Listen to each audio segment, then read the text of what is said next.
Hey everyone, welcome back to our YouTube channel, The Quality Analyst. In this session, we will talk about the difference between these two XPaths.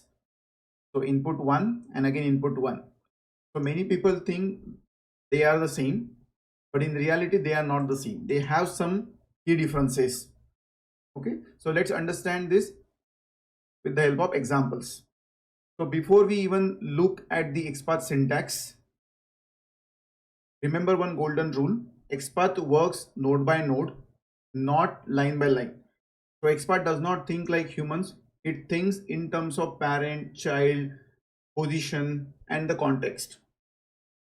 So let's break this step by step. Okay, so let's inspect this page.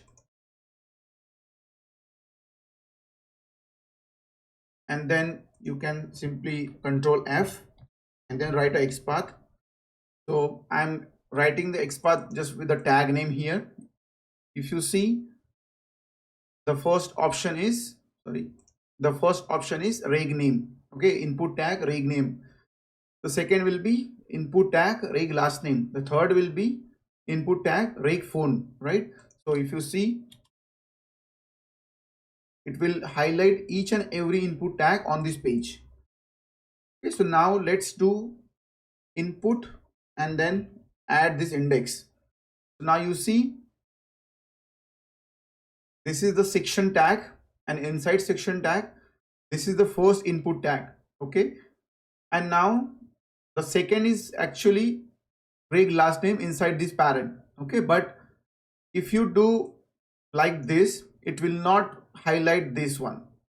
Okay, it will highlight the next parent child. Okay, next parent first child. Okay, so just enter after it, and then you see it has moved to the next section with the first input tag, that is input login username. Again, it will not be input login password. It will move to the next parent first child. Okay, so you see, like this way it will work. So many beginner thinks this means give me the first input in the entire page, but actually this is wrong. Okay, so what XPath actually understand here is, for each parent in the entire HTML document, give me the first input child of that parent. So this is a key misunderstanding. So remember, this XPath does not mean the first input in the page. Okay, and then it will return multiple elements. So it means first input under every parent. Okay, so now let's look at the correct and the professional version. That is the second one. So this one. Okay, so just grab this, the bracket, and then now you see again, now we are not giving any index, so simply remove this. Okay, and then now I will simply add the first index here.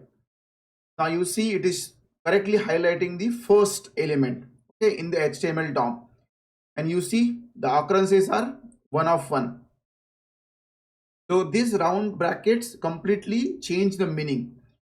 So what XPath say now is, first collect all the input elements in the entire document, then pick the first one from that list. So as we saw, this will collect all the input elements, and then by this index, it will only pick the first one from that particular list. Okay, so this order matters here. So if you simply add 2 here, okay, then it will give you the second element. Let's consider if you want 15th element, then it will correctly highlight the 15th element in the HTML DOM. So this is the key difference. So XPath position depends on the context. Brackets change the evaluation order. So again, both these XPath are not equal. So these are not equal. Okay, and this one applies the position at the parent level.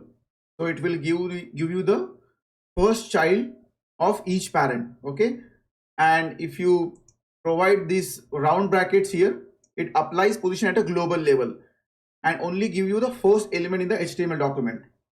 Okay, so this explains the difference between these two XPaths. So if this session helped you, make sure to like the video, subscribe to the channel, and share it with someone struggling with Selenium concepts. Thanks for watching.